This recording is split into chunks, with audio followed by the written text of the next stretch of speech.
The U.S. House of Representatives has passed the so-called Hong Kong Human Rights and Democracy Act this week. The move has been strongly condemned by China as well as quarters from within the U.S.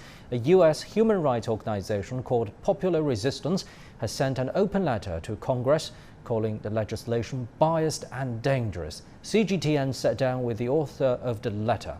Let's hear what he had to say. The open letter to the U.S. Congress is titled Why the Hong Kong Human Rights and Democracy Act of 2019 Must Be Opposed.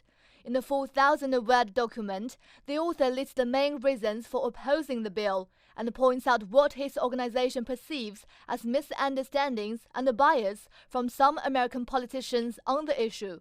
The letter also explains the causes of the violent demonstrations in Hong Kong.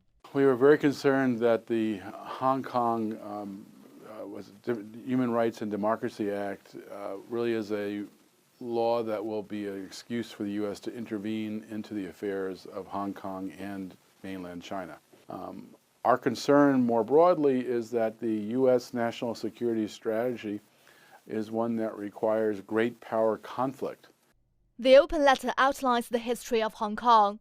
This believes there is a lack of understanding of Hong Kong's history, which results in some Americans wrongly interpreting the reasons for the current unrest. There's more democracy in Hong Kong now than there ever was under British colonial rule. The British were in control. There were no elections, but now you have a legislature that's selected by popular vote.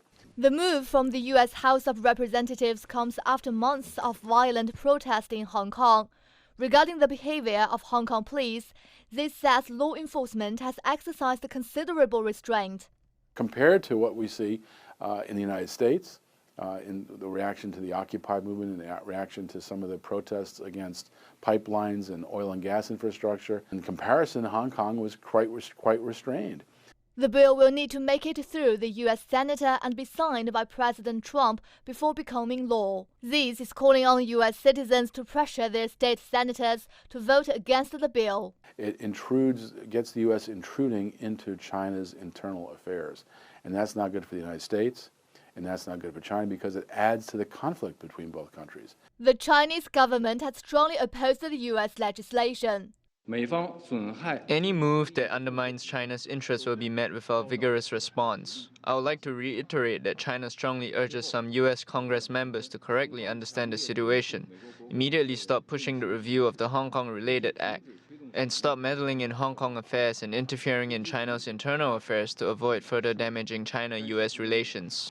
Some violent protests in Hong Kong are currently seeing a decline. The Hong Kong government has put forward a series of measures to try to end the unrest, including policies around housing and land supply.